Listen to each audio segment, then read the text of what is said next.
I hesitated for just a second before picking up the phone, already bracing myself for another unpleasant exchange.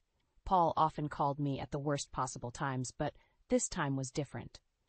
The lines of worry etched across my face deepened as I answered. "What is it now, Paul? I hate to break it to you, but my girlfriend is pregnant." His voice was flat, emotionless. "She's 18 years younger than me. I guess what I'm saying is, I'm leaving you, Anna. Getting a divorce. That's cool with you, right?" I gripped the phone tighter, the edges digging into my palm. My other hand involuntarily clenched into a fist, an outward display of the inner turmoil I was struggling to suppress. After years of tension and disappointment, I should have been prepared for something like this. But the sheer audacity of his request left me momentarily speechless. Before I could formulate a response, my thoughts were interrupted by a more pressing concern: the well-being of our son, or rather my stepson, Sam. At 16, he would be far from oblivious to the goings-on in our suddenly fractured household. He had always been a sensitive kid, finely attuned to the fault lines of our family. As if on cue, a soft knocking came from the door of the study, the only room I considered mine in the sprawling house that Paul and I shared. "Mom, is everything all right?" It was Sam's voice, tinged with the worry that I had come to recognize all too well. Momentarily neglecting Paul, who was still droning on about something or another, I softened my voice and replied, "I'll be out in a minute, sweetie. Just wrapping up a call." Turning back to the matter at hand, I found my voice. "Listen, Paul, we'll discuss the divorce later. What's most important now is Samantha. If we're going through with this, you need to take responsibility for him. For now, please just let this settle before you do anything else rash." There was a pause on the other end, and then an exasperated sigh. "Anna, don't start with this. He's your kid, too." Technically, he was right, but the unpleasant truth, and perhaps my most powerful card, was still tucked tightly against my chest, a reminder of the complex emotional and legal dynamics that had bound our little family together. The silence on my end seemed to unnerve him, and he blurted out, "You know what? Fine, we'll talk about this later." And with that, he hung up. Releasing a sigh I hadn't realized I was holding, I placed the phone down and pinched the bridge of my nose, an ineffectual attempt to fend off the headache brewing just beneath the surface. Sam was waiting just outside the door when I emerged, his eyes searching mine for an explanation I wasn't yet ready to provide. I mustered a reassuring smile and looped an arm around his shoulders, guiding him back to the living room. "Let's not worry about that call," I said, although we both knew that was a near impossibility. "Why don't you tell me about your day instead?" And as he launched into a story about his latest project in art class, I clung to the normalcy of our conversation like a lifeline, knowing full well that the storm clouds were gathering just beyond the horizon. That night, as the house lay quiet and shadows played against the walls from the street lamps outside, my mind began to drift back in time. The memories came unbidden, a cascade of moments revealing a completely different version of the man I had married. I settled into my armchair, a relic from my pre-Paul days, and let the past unravel itself. I was 27 when I met Paul, an independent marketing expert with a penchant for brand revival. He came to me as a client, but soon became more. We were both rebounding from past relationships. Mine was a tale of young love that burned out too brightly, and his was a marriage wrecked by infidelity. It didn't take long for Paul to sweep me into a whirlwind romance, complete with tender looks and promises of always putting family first. His son, whom he had full custody of, was named Sam. At the tender age of 3, the boy had a mop of curly hair and eyes so wide they seemed to swallow the world around him. Paul would bring him along on our dates, saying, "Just until we find a good sitter." But as time went by, it became an unspoken arrangement, one that didn't bother me as much as I thought it might. Despite my initial reservations, there were fleeting moments where our trio felt like a glimpse of the family life I'd never known I wanted. It was both cozy and exciting, and I began to think that perhaps I could step into this role that the universe had seemingly carved out just for me. So when Paul proposed a year into our relationship, presenting not only a ring but a family unit, I said yes, with hardly a second thought. but the rosy glow of new marriage faded with startling rapidity. As soon as our honeymoon was over, literally and metaphorically, the real Paul began to surface. His facade of a doting father cracked and fell away, leaving behind a man who seemed increasingly indifferent to his son's existence. Work was always his convenient excuse. Even when the underlying note of sadness in Sam's voice couldn't be missed, Paul would shrug it off, leaving me to soothe away the sting of abandonment. I tried to voice my concerns, but Paul's temper flared up easily. "It's not your place," he would say, dismissing my attempts to navigate a healthy dynamic between father and son. As time wore on, I tried to be everything Sam needed, steadfast and present, unlike his father. I attended school plays alone, cheering twice as loud to make up for the space where Paul should have been. And with every small absence, with every unkept promise, a bitter seed of resentment took root in my heart. Now, in the subdued light of my living room, as sleep teased at the edges of my consciousness, I couldn't help but wonder when exactly my marriage had slipped from being a partnership to a performance, and at what point I had lost myself in this charade of family life. The morning sun filtered through the blinds, casting lines of light and shadow across my face. I took a moment to steel myself for whatever trials the day might bring, after last night's revelations. The silence of the house was a stark contrast to the chaos of my thoughts. Sam was still asleep, his door ajar and his breathing steady. I let out a quiet sigh of relief that he could at least find some peace during these turbulent times. The urge to protect him from the incoming storm was visceral, but I could not hide forever behind a facade of calm domesticity. Hesitantly, I revisited the idea of returning to work, part-time at least. It wasn't just about the money, although our family's financial future was uncertain with the looming divorce. It was about regaining a semblance of the independence I had once taken for granted. I remembered my conversation with Paul about this a few years back. "A part-time job?" Paul had scoffed, slouched on the couch with a beer in hand. "What's that for? Some pocket money for shopping?" His laughter still echoed in my mind, a bitter reminder of his condescension. "It's for Sam." I had shot back, my voice firm. "He's growing up, and there are expenses, school supplies, extracurricular activities, and I want to help." Paul's only response had been a shrug before he dimmed the room with the TV's glow. But the next morning, when his head was clearer, he had grudgingly agreed, tossing the declaration at me like it was a breadcrumb. And so I slipped back into a familiar role in the marketing world, but on my own terms. My former boss had welcomed me back with open arms, aware of the tumultuous tide I was navigating at home. The balancing act was taxing, juggling domestic duties with the demands of work, but it provided a lifeline. A reminder that I was more than just someone's cast-off wife. It felt invigorating to reclaim a piece of my identity. That liberation was cut short one evening when my work commitments saw me arriving home later than usual to find Paul pacing in the foyer, a snarl twisting his lips.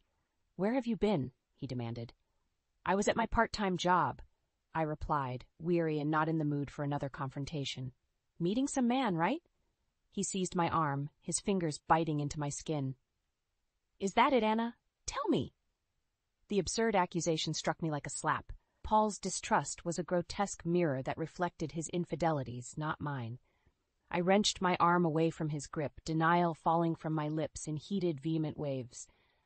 But Paul, never one to back down, demanded to see my phone, to delve into the intricacies of a life he so often shunned.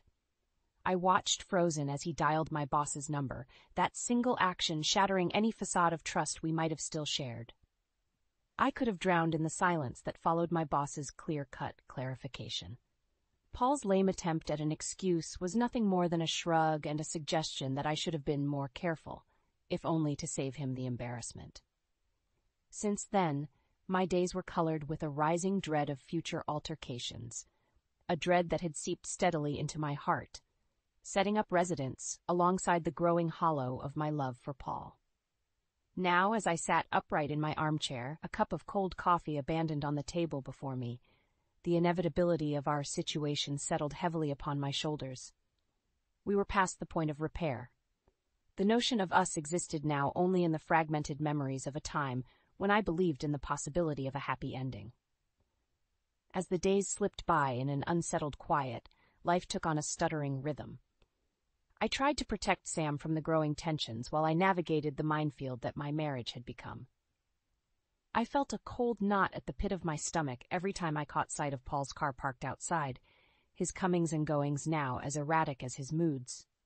One afternoon, my work took me near Paul's corporate office, a swanky high-rise that seemed to scrape the clouds. A familiar prickling discomfort grew within me as I walked by. Even after all these years, I had never quite come to consider that towering glass monolith as a part of my world. It was Paul's territory, a place where I had little reason or desire to venture until now. As fate would have it, I caught sight of Paul's car parked across the street. There was a figure seated beside him, unmistakable by its youthfulness and the animated gestures that accompanied a fit of laughter between them. With a heavy heart, I realized this must be the younger girlfriend, the one carrying his child. My hands shook with a volatile mix of anger and anxiety as I snapped a picture. I didn't know what I intended to do with it, but the private investigator my friend had mentioned once seemed like a good place to start. Secrecy wasn't something with which I was comfortable, yet the situation seemed to call for it. As the evidence of Paul's duplicity gathered in the hands of the PI, a morbid sense of satisfaction intermingled with my pain. It was ironic how the truth often surfaces when one starts digging in the right places. At home, Sam's obliviousness was a mercy and a curse. The moments we shared, him asking for help with his college applications or discussing his art projects, were pockets of normalcy that kept me anchored. Yet the looming specter of the truth felt heavier by the day. How long could I keep this all from him, and when the time came, how would he view his father or me? Paul seemed oblivious to the undercurrents, too consumed by his extramarital escapades to notice, or perhaps he simply didn't care. Our interactions were stilted, and more often than not, he wore an expression of annoyance that would crescendo into aggression if pressed. It was during one of these strained conversations that the dam finally broke. Clutching the preliminary report from the PI, I let my gaze harden when I addressed him. "I don't know which is worse," I started, the frost in my voice matching the icy glare I fixed on him. "The fact that you're cheating, or that you were so sloppy about hiding it." Paul's reaction was a bizarre blend of shock and defiance. "What are you talking about, Anna?" "I'm talking about your barely legal mistress and the baby that you claim is yours." I pushed the paper across the table, watching as his eyes darted over the incriminating photos and the sterile, typed-up accounts of his infidelity. The room went dead silent for a second too long before I eventually added, "You're going to need to take better care of Sam. He's your responsibility, Paul." "You can't mean that," Paul retorted weakly. "What about everything we've been through?" I mustered the full force of my resolve when I addressed him, the cut of betrayal slicing through each word. "Because, Paul, as much as I love Sam, I've never legally adopted him. He's not my child, he's yours with your ex-wife." Paul's stunned silence was answer enough. The truth hung between us, an unscalable wall. It was a final acknowledgement of a relationship that had been fraying at the seams long before his affair. In the quiet aftermath, I slipped silently out of the room and made my way to the one place I now considered an asylum, Sam's room. His earnest smile and oblivious chatter were the only consolation I had left in the ever-complicating mess of my married life. Sitting at the kitchen table the next morning, I sipped my tea, staring at the steam curling upwards like wistful spirits seeking escape from their liquid confines. The house was too quiet, the kind of silence that seems to press against your ears. A silence ripe with words not yet spoken, truths not yet revealed. There was a knock at the door, solemn and perfunctory. It was Paul, his face a grim mask of confrontation, his jaw twitching with pent-up frustration. In tow was Emma, the young woman whose involvement with my husband had upended my life. Her belly was now showing the early signs of pregnancy, and she moved with the tentative touch of someone navigating new terrain. "Anna," Paul began, "we need to talk." The frigid air between us crackled with tension as I remained silent, nodding slightly for him to continue. With hesitant boldness, Emma spoke up. "I've heard a lot about you. And Sam. He's a good kid, right? You've been parenting him for over a decade." "Indeed," I replied coolly. "Sam is a remarkable young man." Then why abandon him now?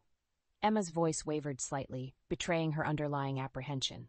The question stung, but I kept my composure. It's not a matter of want, Emma. Legally speaking, he is not my child. I could see the confusion in her eyes, her furtive glances at Paul searching for reassurance or explanation. Paul, seemingly prepared for a different outcome, appeared lost. But we're married, Anna. Isn't that enough? No, it's not, I said firmly. To make a stepchild one's own, one must legally adopt them. I never did. Adoption? Emma frowned, the concept foreign to her. Exactly, I continued. Without that, I have no claim over Sam, no obligations or rights. Paul's face paled. What does this mean for us, then? It means you're fully responsible for Sam's upbringing. I am not abandoning him, but I cannot, in good legal conscience, take him with me. Your actions have consequences, Paul. There was a pause as the weight of my words settled over us like a shroud. Look, this is a mess, I concluded, standing up. I'm willing to discuss a fair divorce settlement, but Sam's care is not negotiable.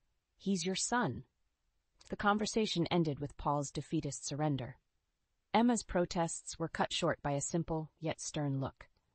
They left in a huff, the door closing behind them with a decisive click, the sound echoing the closing chapter of our marriage. It was only after their car was out of sight that I allowed myself a single solitary tear. My grief was not for the loss of Paul, already a ghost in my heart, but for the upheaval that Sam's life was about to undergo. I vowed then and there to protect him as much as I could, no matter the legal ties that bound or separated us. Days passed in a haze of legal consultations and muted emotions. I navigated through them with the determination of someone who knows there's no turning back. Every ring of the phone, every knock on the door, I was braced for another battle, another bitter exchange. In a strange turn of the tide, Paul's inevitable retaliation came not in the form of tantrums or threats, but with him dragging Emma into the sanctity of our home. The tension was thick, a tangible entity as they stood there, a united but unstable front. Anna, Paul began, urgency bordering on desperation clouding his voice. You can't just back out and let everything fall apart because our situation changed. I could only nod, urging him to continue while mentally preparing my counter-argument. I was not going to be swayed by emotional pleas or twisted logic. Emma, her arms protectively cradling her unborn future, found her voice amidst the unease. Surely there's a way you can keep Sam. You were his mother for so long. Her words hung in the air, and I felt a pang of sympathy for her, caught in the crossfire of our crumbling marriage. Emma, I did not abandon Sam. Paul did when he chose to pursue a relationship outside of our marriage. One cannot just discard responsibilities because it's inconvenient, I replied, my voice even but firm. The legality of my relationship with Sam is clear. No formal adoption, no parental rights. It's always been that way. The confusion in Emma's eyes mirrored the same dawning realization I saw in Paul's. It was then I decided to divulge the final nail in their contrived coffin. I retrieved the folder containing the evidence of Emma's infidelity, the product of the private investigator's thorough work. Her breath hitched audibly as she scanned the photos and accompanying reports. This child, I began, placing an incriminating photo of Emma with a man, not Paul, on the table. It doesn't belong to you, does it, Paul? Silence consumed the room as Paul's gaze fixated on the photograph, slowly twisting from confusion to anger. He rounded on Emma with glaring accusation. Is this true? His voice was barely above a whisper, but each word was laced with betrayal. Emma's stammered denial, negated by the evidence before her eyes, only fueled Paul's fury. You led me on. Paul's words were venomous, his expression an amalgam of rage and hurt. Observing the scene unfold with a detached, academic interest, I felt the chains of my marriage finally slacken. Do what you must with each other. Sam and I will adapt, as we always have. I expect you'll do the same, I uttered with finality, excusing myself from the brewing storm. As I made my way to the haven of my study, their heated exchanges muffled by the closed door, I focused on the sound of my steady breaths and the knowledge that Sam and I would face brighter days ahead. It was not the end of our story, merely the beginning of a new chapter. In the wake of the crumbling illusions and the raw truths laid bare, my thoughts turned toward the future with a steely resolve. It was within the confines of my study, among the legal pads scribbled with thoughts and potential strategies, that I formulated my next steps. A decisive course of action was necessary, both for Sam's well-being and for my emancipation from the life I had known. I reached out to my attorney, a meticulous and forthright woman named Miss Carter, who had been a guardian angel of sorts throughout this ordeal. "It's time to discuss the terms of the divorce and the division of property," I told her over a secure line, each word a hammer driving nails into the coffin of my marriage. Miss Carter assured me she would arrange for us to move forward with pragmatic efficiency, and I trusted her implicitly. Preparing for this legal battle was like bracing for a storm. Security measures were a necessity, not a luxury. Within days, a meeting was orchestrated to discuss the partition of our lives into neatly quantifiable assets and liabilities. Paul's disposition fluctuated between anger and spiteful acquiescence. But through it all, I remained firmly anchored to my objectives. As if play-acting the part of the dutiful wife one last time, I served coffee and brought out the ledger of our once-shared existence, slipping into the uncomfortable but familiar role of his domestic partner. Trying to eke out my dignity from our divide was akin to navigating a boat through rocky shoals, each potential compromise on material possessions a risk that might capsize an already unstable situation. But Sam's future was the lighthouse guiding me. Everything I did was to ensure he would not be left adrift in the wake of our split. Paul hesitated, his expression a mask of consternation as we discussed alimony and the financial stipulations going forward. "How can we possibly unwind everything we've built?" he asked, a note of plea underlying his usual assertiveness. "We can, and we will," I assured him, my tone laced with an undercurrent of fatigue. "It's not just about us anymore." The air grew colder, the silence starker, as we both signed the papers that would render our shared history into nothing more than a transaction, an exchange of worldly goods and bruised promises. I hesitated only once, my pen hovering over the document as the finality of it all settled into my bones. Each stroke of my signature was a release, a liberation from the ties that no longer served me, or Sam. As Paul left, his departure was without the dramatic flourish of our past arguments. Instead, a quiet, anticlimactic exit that allowed the gentle closing of the door to serve as his final goodbye. Retreating to the solace of my solitude, I reflected on what it meant to let go, to relinquish the dreams of what could have been for the reality of what must be. In the quiet aftermath, a newfound sense of pride welled within me. I would steer my destiny with a steady hand, come what may. The jagged edge of reality set in as I sat at my vanity, staring into the mirror at the woman I had become. A woman hardened by betrayal, but not broken by it. With each brushstroke through my hair, I steeled myself for the confrontation to come. I was tired of the shadow games and half-truths. It was time to drag everything into the light.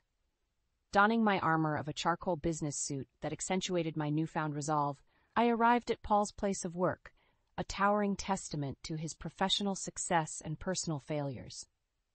Blending into the anonymous flow of the city's morning hustle, I passed through the revolving doors of his corporate fortress with one objective: to ensure there would be no further avoidance or delays in the settlement of our divorce.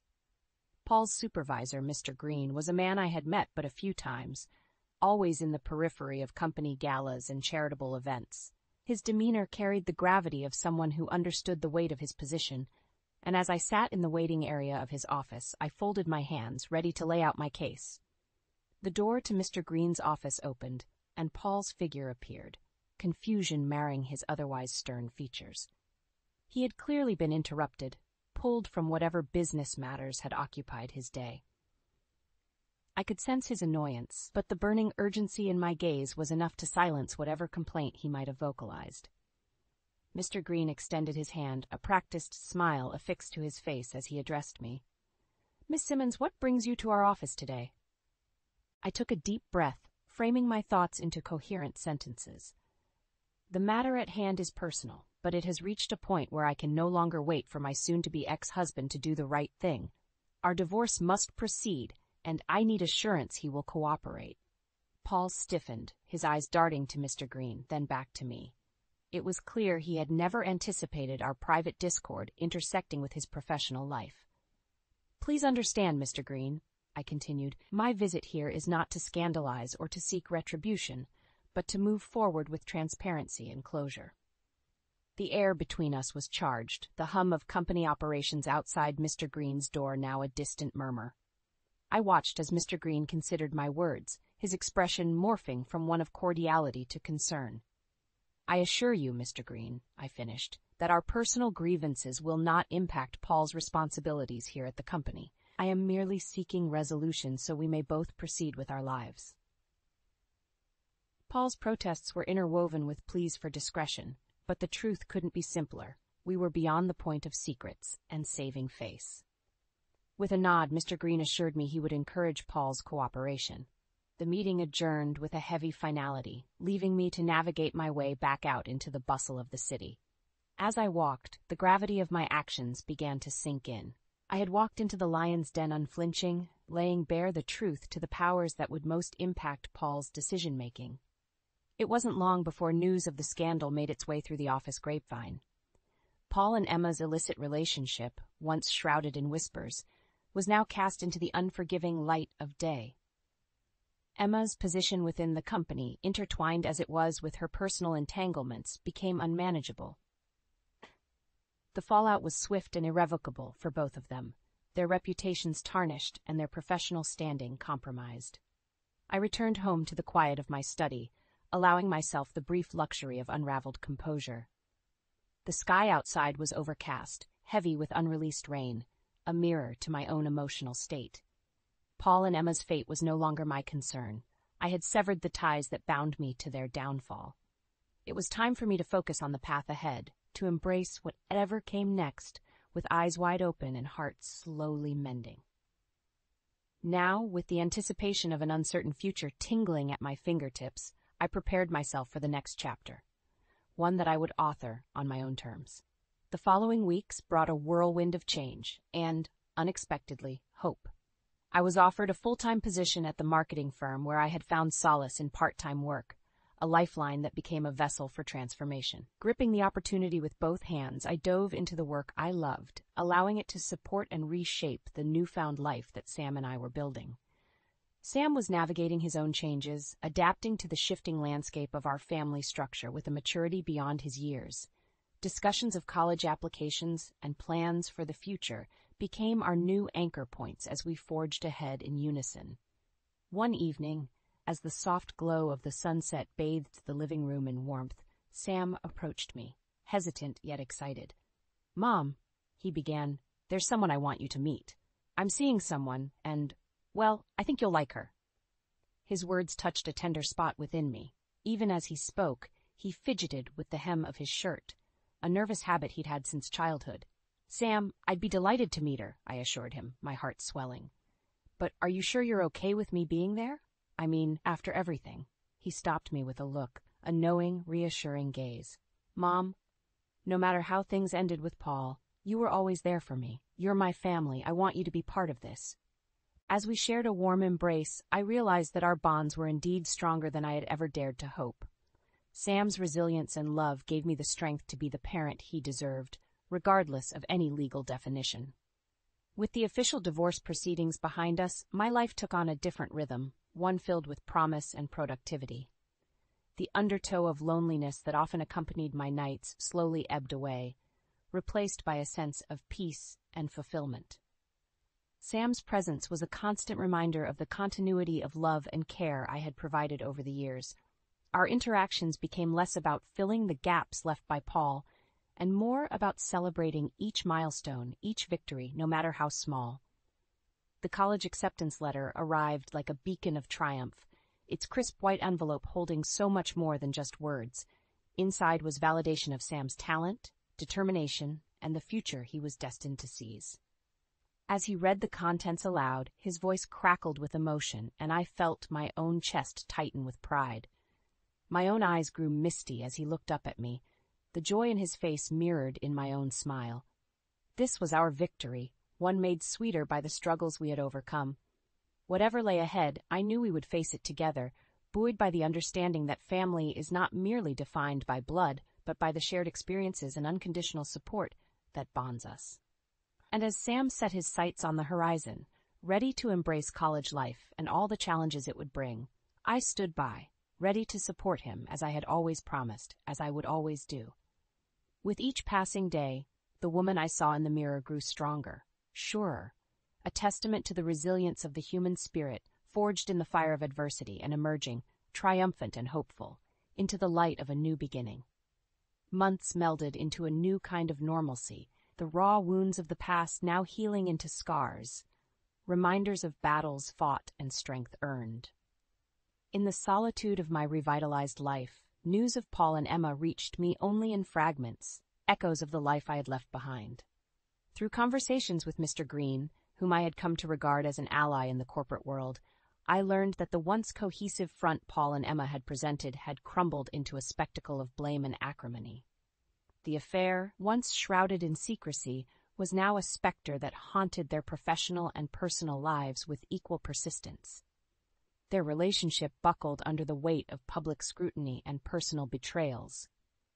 Without the security of established careers at Paul's company, they found themselves adrift in a sea of their own making.